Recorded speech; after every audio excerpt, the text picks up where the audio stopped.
Hello, welcome to today's webinar, St. Kate's Completing the FAFSA, part 2 of 3 financial aid webinars we will have available for you this year. In this video, we will review how to complete the free application for federal student aid, also known as the FAFSA. For today's agenda, we will begin by reviewing what financial aid is, what the FAFSA is, how to complete the FAFSA, how to use St. Kate's net price calculator, and finally answering some frequently asked questions. Let's start by reviewing what financial aid is. Financial aid is money to help pay for college. It can include financial aid you don't repay, financial aid you must repay, and financial aid you earn. Paying for college is a collaborative partnership between 3 different entities. This partnership includes the university, the student and their family, and the government. Through the university, specifically at St. Kate's, we offer merit-based scholarships to all of our full-time students in the College for Women. These scholarships are based on your academics, such as your GPA. We also offer need-based aid in the form of grants and have sustained financial aid for all 4 years you are at St. Kate's or until you graduate. The student and the family is the next group in this partnership. They are responsible for completing the FAFSA each year, or Minnesota Dream Act if eligible, and applying for any outside scholarships. They are also responsible for contributing funds of their own to cover any remaining costs. Lastly, the government is also here to help by providing federal and state grants to students in need after they complete a FAFSA, as well as student loans and parent loans. If you'd like to learn more about college costs, how students pay for college, and the different types of financial aid out there, please visit our YouTube channel to watch part 1 of 3 financial aid webinars we will have available for you this year, titled St. Kate's Financial Aid Basics. To apply for need-based financial aid, you will need to fill out the free application for federal student aid, otherwise known as the FAFSA.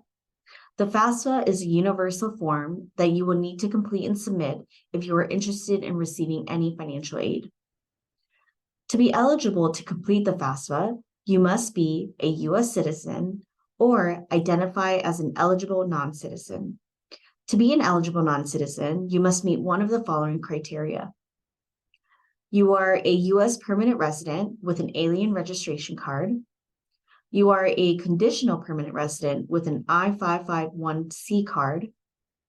You have an arrival departure record, I-94, from the Immigration and Naturalization Service with any of the following designations: refugee, asylum granted, parolee, victim of human trafficking, T visa holder, or Cuban Haitian entrant. If you do not qualify for filling out the FAFSA and you have attended a Minnesota high school for at least 3 years and plan to graduate from a Minnesota high school or earn a GED in Minnesota, you could be eligible to complete the Minnesota Dream Act. To apply, please visit the Minnesota Office of Higher Education's website or use the link provided. Please reach out to the Financial Aid Office if you have any questions about this. Just so you know, you cannot complete both the FAFSA and Minnesota Dream Act application. In the rest of the video, I'm going to give you some more information on the FAFSA and review the steps to completing the FAFSA form itself.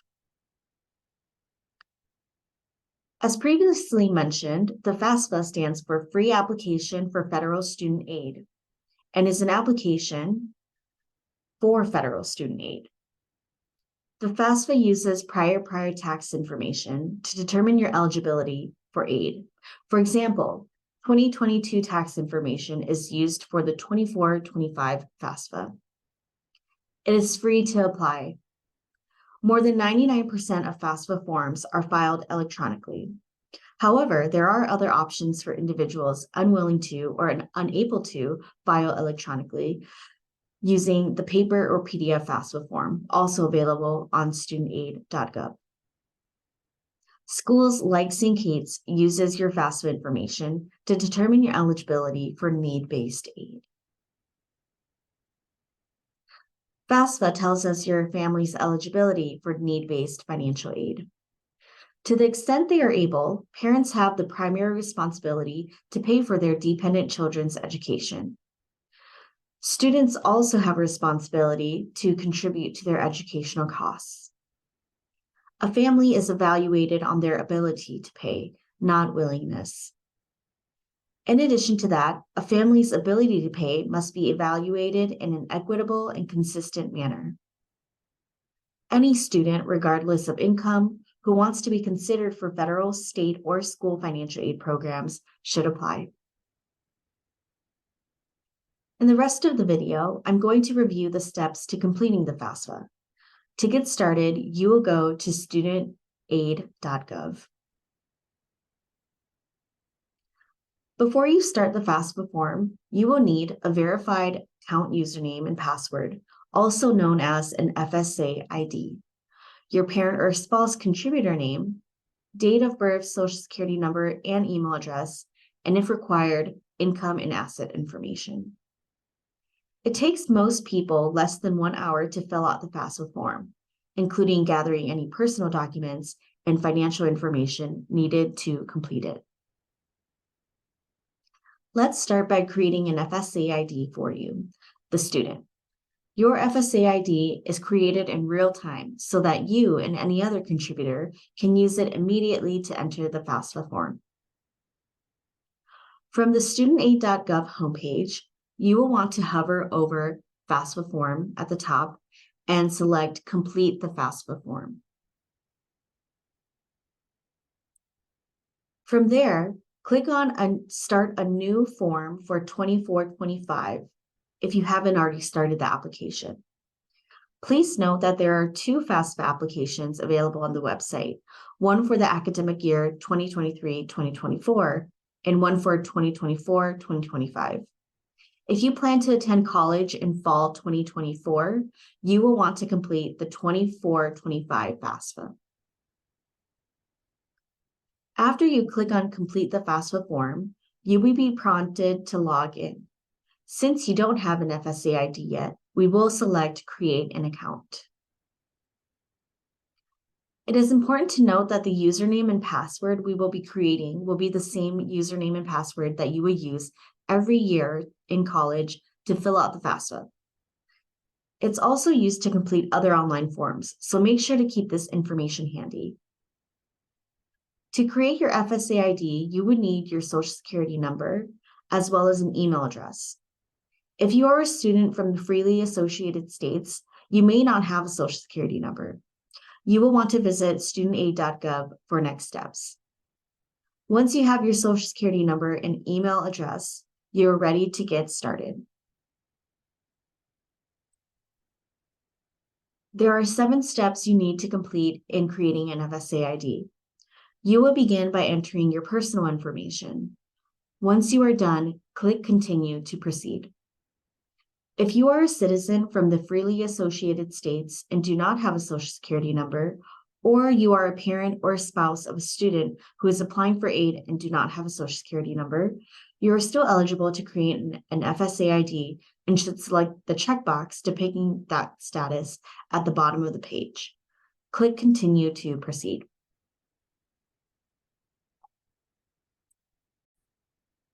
Next, you will create an FSA username and password. You will also need to add your email address. It's a good idea to have this information stored somewhere safe since you will use the same login every year to apply for financial aid through FAFSA.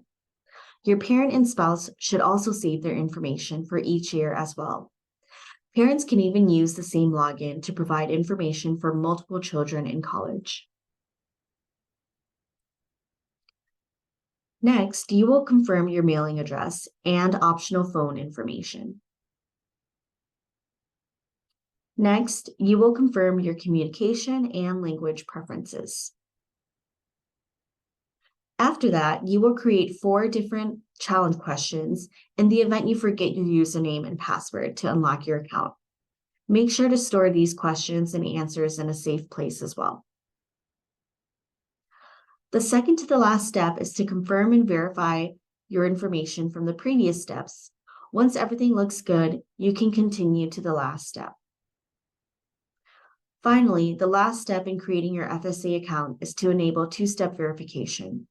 Whenever you sign in, you will be sent a secure code to your email or mobile phone to make sure it's really you signing in. To set this up for the first time, click on Verify for SMS verification or email verification. You can also set up verification using a secure authenticator app in which you will need to download from a mobile app store. Once two-step verification is enabled, a backup code will be created for you. This is a special code that lets you access your account in the event that you cannot use any other two-step verification. Please store your backup code in a safe place and click Continue. Now you are all done with creating your FSA account. You will be directed to the page letting you know that your account was created successfully. It will take 1 to 3 days for the Social Security Administration to verify your personal information and grant full account access. However, you can still use your account to start and submit the FAFSA. However, the Department of Education will not be able to retrieve federal tax data from the IRS, and for this reason, FSA recommends that users do not sign and submit the online FAFSA form until the account username and password is verified. If you wish to proceed or once the match is made, scroll down and click the Return to Login button to continue with completing the FAFSA.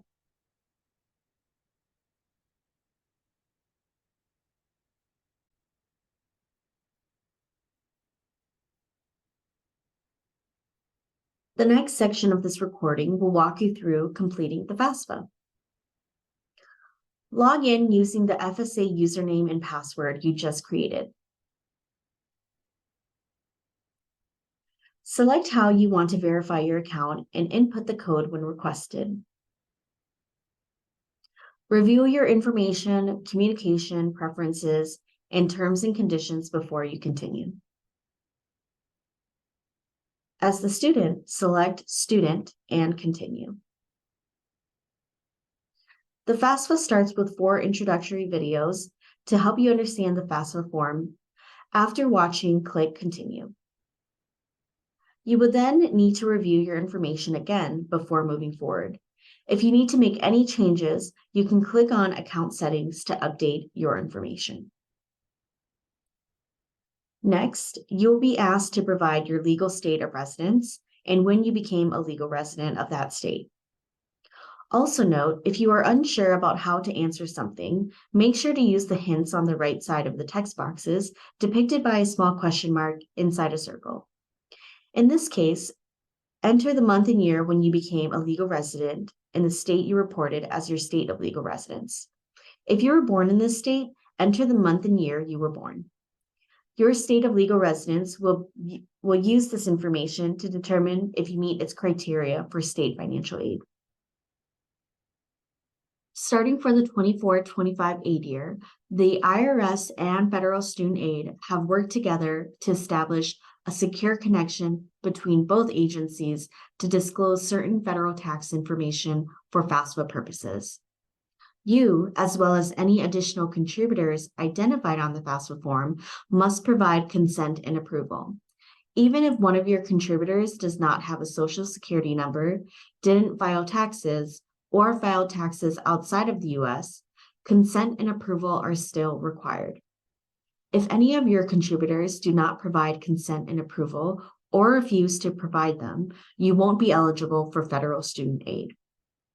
When you provide consent and approval, you agree to share your personally identifiable information provided on the FAFSA form with the IRS, have your federal tax information transferred directly into the FAFSA form, allow the Department of Ed to use your federal tax information to determine your eligibility for federal student aid, allow the Department of Ed to share your federal tax information with higher education agencies and the schools you listed on the FAFSA, and allow the Department of Ed to reuse your federal tax information on other FAFSA forms that you're invited to choose to participate on. Students and contributors are not able to view or edit the imported federal tax information data. Everything happens behind the scenes. Once you read through this section and provide consent and approval, you can proceed to the next step. Next, you will be asked to answer questions about your personal circumstances.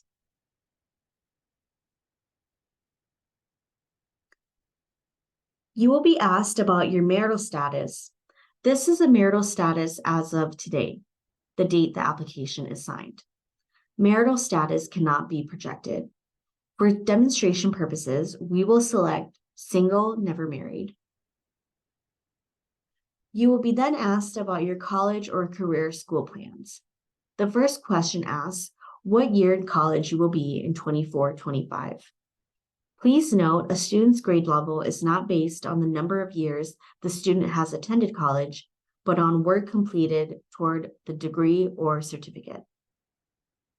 The second question asks if you have already completed your first bachelor's degree before starting school in fall 24. If you have not graduated high school, you will most likely answer no to this question. Your answers to the next page of the FAFSA form determine whether you are considered a dependent or independent student. Your dependency status determines whose information you must report when you fill out the rest of the FAFSA. A dependent student is assumed to have the support of parents. So the parents' information must be assessed along with the students to get a full picture of the family's financial resources.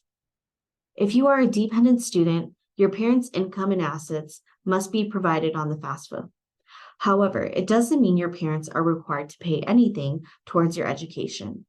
This information is simply used to determine your maximum eligibility for federal student aid. Please note that a student reaching the age of 18 or 21 or living apart from their parents does not on its own affect their dependency status. If you are an independent student, you will report your own information, and if married, your spouse's. If you are unsure about any of the statements and whether they apply to you or not, click the little circle with the eye in the middle to learn more about what is being asked. For demonstration purposes, we will select none of these apply. The next question is also being used to determine your dependency status. If this statement applies to you, then select yes.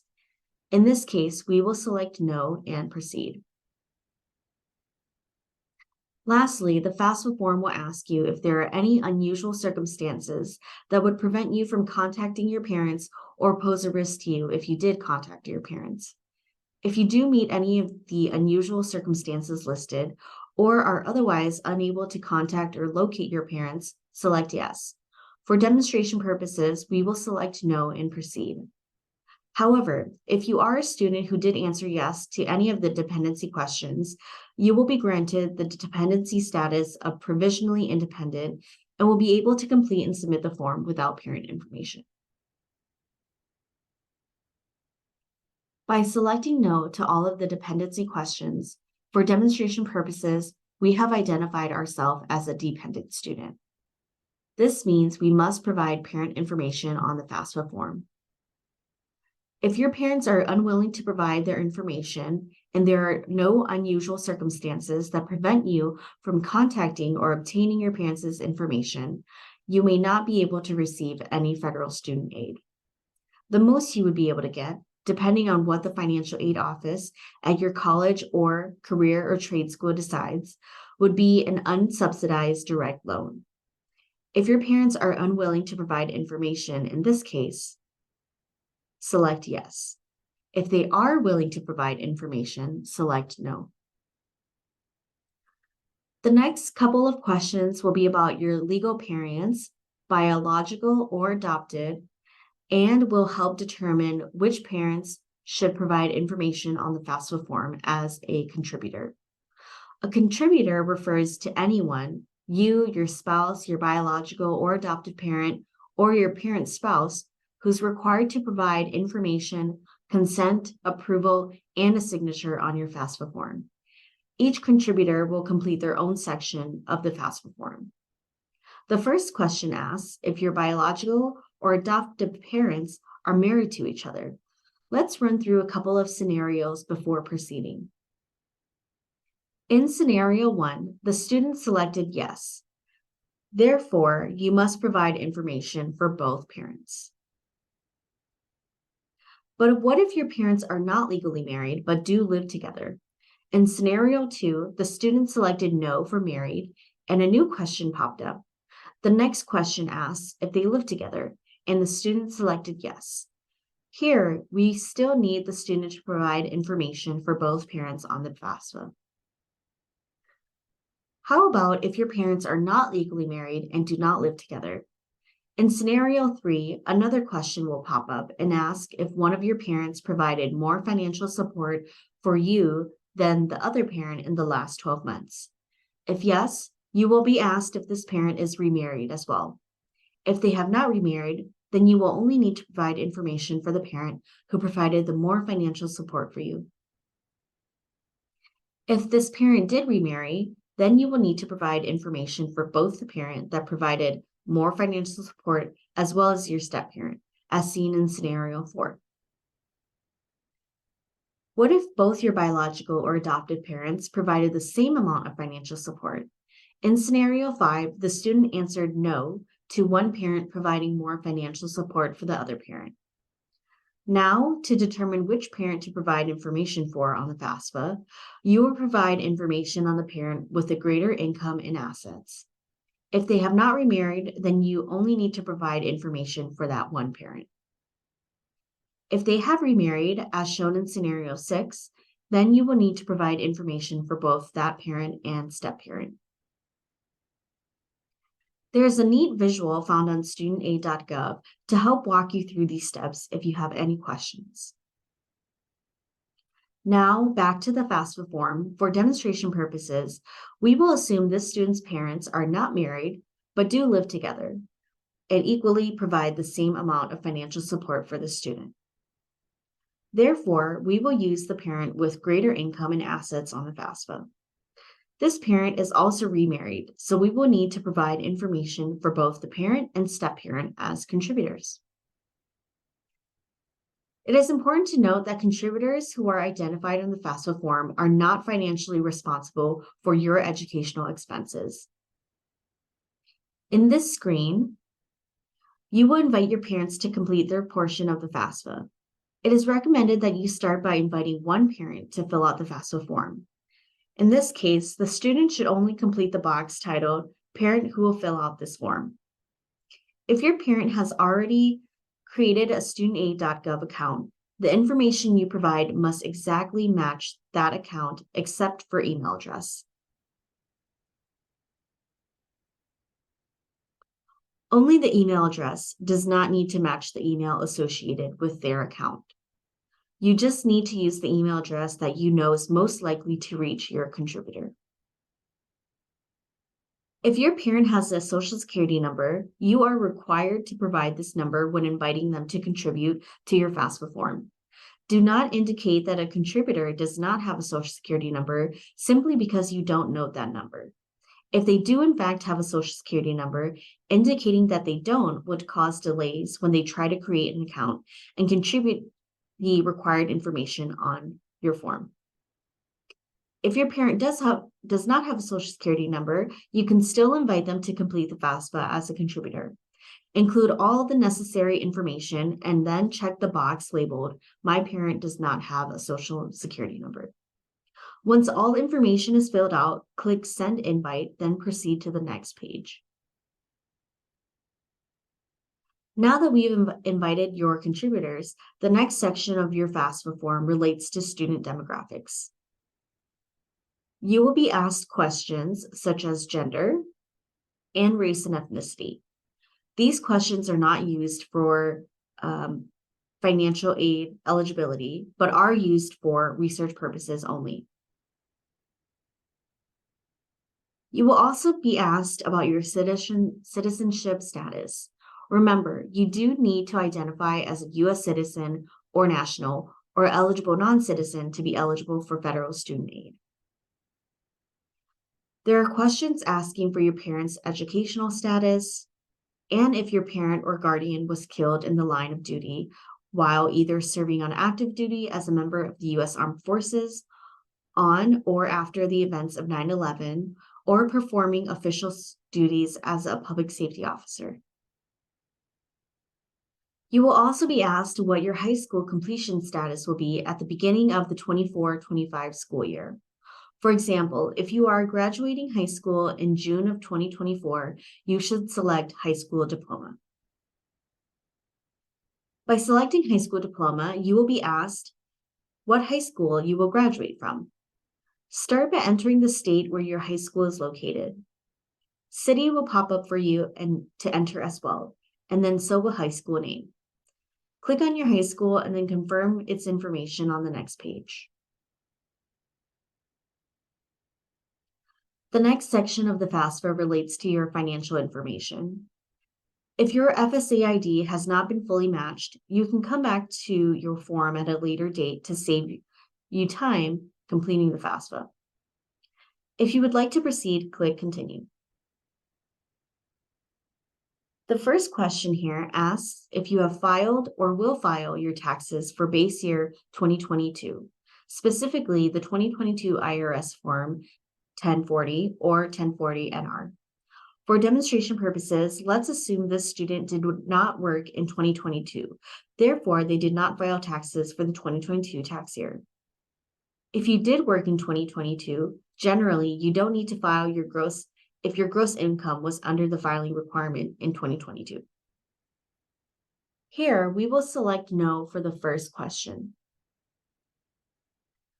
The next question will pop up and asks if the student earned any income in a foreign country in 2022, was employed by an international organization, but was not required to report their income on any tax return, or if they filed a tax return with Puerto Rico or another U.S. territory.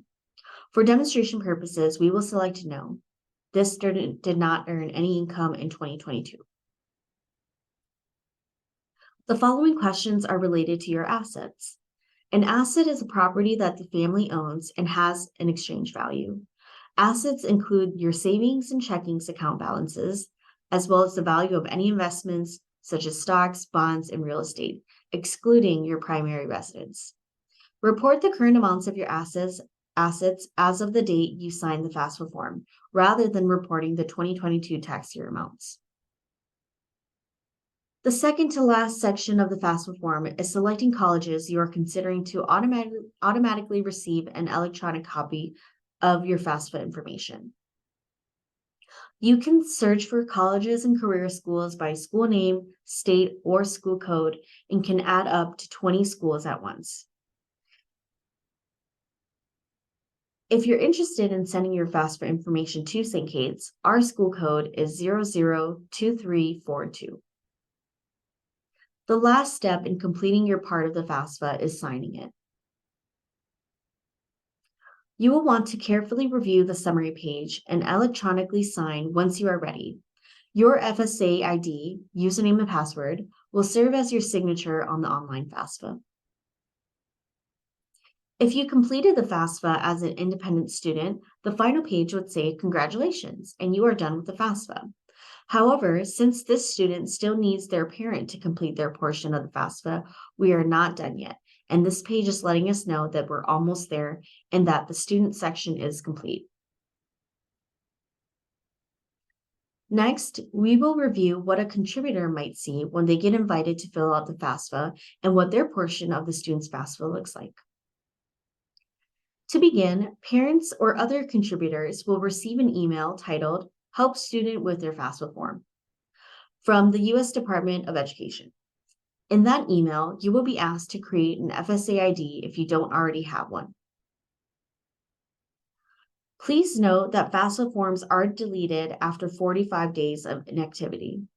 If you don't recognize this request, there is a link to learn more about what to do. If you were expecting this request from the student, you can go ahead and click on Get Started to be brought to the login page on studentaid.gov. If the contributor already has an FSA ID, they will log in using their username and password. If the contributor does not have an FSA ID, feel free to follow the same steps at the beginning of this recording to do so. If the contributor does not have a Social Security number, they can still create an FSA ID account. If this is the case, the contributor will select the I don't have a Social Security number checkbox and enter other account credentials. Once logged in, you will be brought to the landing page. From there, you will need to get to the My Activity page.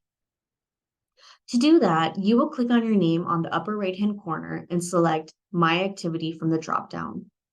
The My Activity page will show any invitations that have been sent to you to accept. In this case, please do not start a new FAFSA form on the homepage, as your student has already done that. Click the Accept Invitation link to proceed. If you do not see a link to accept an invitation to complete a contributor's portion of a student's FAFSA, you may need to check back in at a later time. From here, the contributor portion of the FAFSA looks pretty similar to the student's portion. It starts with 4 introductory videos to help you understand the FAFSA form. After watching, click Continue. You will then need to review your information before moving forward. If you need to make any changes, you can click on the account settings to update your information. Contributors must provide consent and approval for their federal tax information to be disclosed to federal student aid. Even if the contributor does not have a Social Security number, didn't file taxes, or file taxes outside of the U.S., consent and approval are still required. If any of your contributors do not provide consent and approval or refuse to provide them, you won't be eligible for federal student aid. When you provide consent and approval, you agree to share your personally identifiable information provided on the FAFSA form with the IRS, have your federal tax information transferred directly into the FAFSA form, allow the Department of Ed to use your federal tax information to determine your eligibility for federal student aid, allow the Department of Ed to share your federal tax information with higher education agencies and the schools you listed on FAFSA, and allow the Department of Ed to reuse your federal tax information on other FAFSA forms that you're invited to choose to participate on. Contributors are not able to view or edit the imported federal tax information data. Everything happens behind the scenes. Once you, the contributor, read through the section and provides consent and approval, you can proceed to the next step. Next, there will be questions about parent demographics. The parent will be first asked about their marital status as of today. For demonstration purposes, we will select remarried. Next, the parent will be asked for their state of legal residence, as well as the date the parent became a legal resident. Parent financials are the next part of the FAFSA. The first part of this section asks if at any time during 2022 or 2023 did the parent or anyone in their family receive benefits from any of the following federal programs. Answers to this question does not affect the student's eligibility for federal student aid or these federal benefits. Please note, some individuals may receive free or reduced price school lunch due to community eligibility rather than household eligibility. Students should only indicate they received free or reduced price school lunch on the FAFSA form if they meet the income eligibility guidelines published by the U.S. Department of Agriculture. The next question of the parent financial section asks if the parent filed or will file a 2022 joint tax return with their current spouse. For demonstration purposes, we will select yes. If your parents are married but did not file taxes as married filing jointly, you would select no. The next question asks if the parent's family size is different from the number of individuals claimed on the 2022 tax return. Family size includes the parent and their spouse, the student, and other people if they live with the parent, and the parent will provide more than half of their support between July 1st, 2024 and June 30th, 2025. This includes dependent children who meet these criteria, even if they live apart because of college enrollment.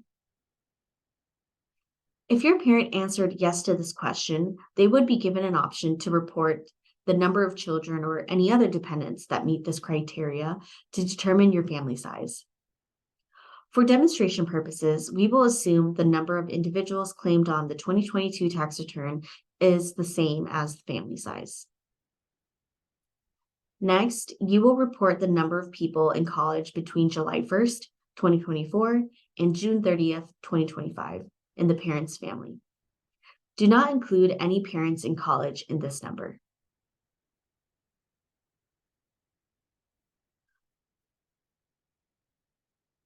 For U.S. tax filers, much of the information for parent financials will be transferred directly from the IRS via the Future Act Direct Data Exchange. The information comes directly from the parents and parent spouses, if married filing jointly with their current spouse, 2022 federal tax return.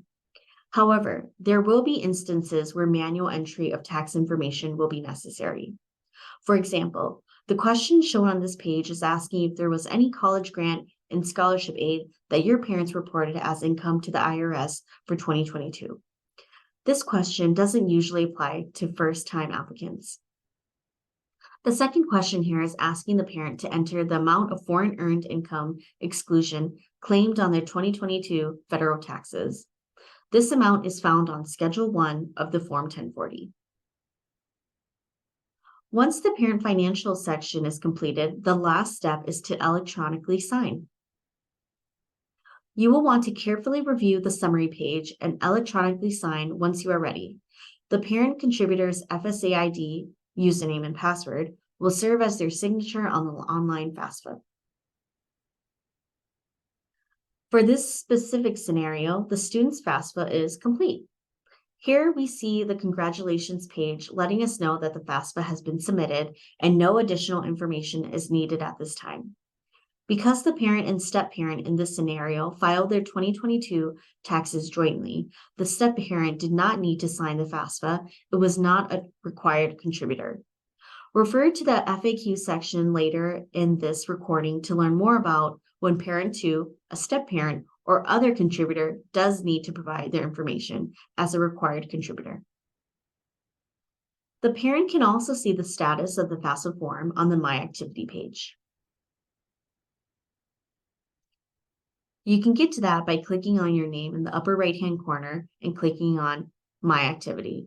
Here we see that the parent contributor portion is in review. Students will receive an email confirmation when their FAFSA form is processed. After your FAFSA has been processed, students will receive a FAFSA submission summary with an estimated student aid index.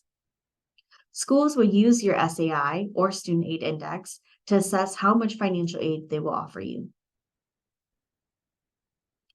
As of this date this video is recorded, the Department of Education has announced that they won't be transmitting batches of FAFSA information to colleges until the first half of March 2024.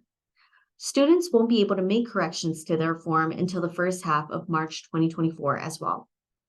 In the meantime, for students interested in attending St. Kate's, we have a neat tool on our website called the Net Price Calculator. This calculator can estimate your financial aid offer based on your family's financial information. To find St. Kate's Net Price Calculator, visit the link provided here. The Net Price Calculator provides an early approximation of what a new first-year undergraduate student can expect to pay to attend St. Catherine University. It is not intended for use by graduate, transfer, readmitted, continuing, international, or part-time students. The calculator is not an official application for financial aid and is not a substitute for applying for financial aid. The results provided are only an estimate and do not guarantee the actual financial aid you will receive. The estimated award is subject to the accuracy of the information you provide, may change if financial or other family characteristics change, and does not incorporate any special circumstances for which you are reviewed after you officially apply for aid. In order to complete the calculator, you will need the following: the 2022 federal tax return and W-2 statements for the student and parents, student academic information, including cumulative GPA, standardized test scores, and high school rank and class size if applicable, and 20 minutes of your time. Using the link provided, you can log in by creating an account or continue as a guest without logging in. You'll be asked a series of questions to calculate an estimated student aid index and estimated financial aid offer. Once completed, you have the option to download your estimated offer as a PDF. You can also reach out to an admission counselor to review the details of the estimated offer. To close off our webinar, let's run through some frequently asked questions. Let's start at the top. How many colleges can a student list on the 24-25 FAFSA? The answer is up to 20 colleges. What will happen if all contributors of the FAFSA do not provide consent? If all contributors do not provide consent, the Department of Education will reject the FAFSA and the applicant would not be eligible for federal student aid until all required contributors provide consent. When and how do I make a correction on my FAFSA? As of the date this video is being recorded, the Department of Education has announced that students won't be able to make corrections to their form until the first half of March 2024.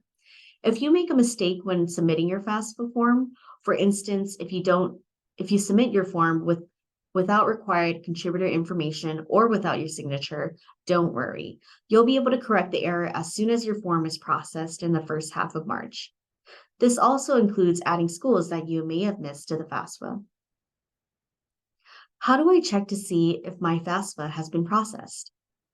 Not sure if your form has been processed? You will actually be sent an email once it is, but you can also check the status of your form yourself. Log in using your account username and password.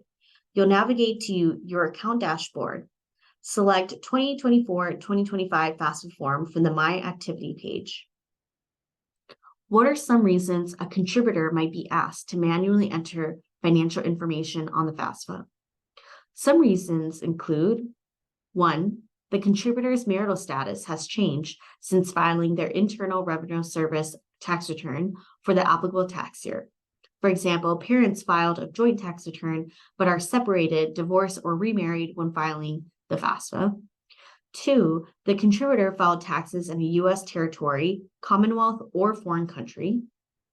3. The contributor indicates on the online FAFSA that they have not filed a tax return but plan to. 4. The contributor is a victim of IRS tax-related identity theft. 5. The contributor did not provide consent to transfer federal tax information. 6. The contributor's identifiers do not match IRS records. 7. The Future Act direct data exchange transfer of federal tax information was incomplete. 8. The IRS was unable to confirm tax return data. And 9. IRS data is unavailable for an IRS system-related outage at the time the FAFSA is being completed. This concludes our Completing the FAFSA webinar. Thank you all for watching. Remember, financial aid can make education accessible and affordable. Please join us in August to learn more about understanding your St. Kate's bill. Registration will be required to receive the virtual webinar link. If you do miss the live webinar, it will also be recorded. Thank you for listening and have a great day.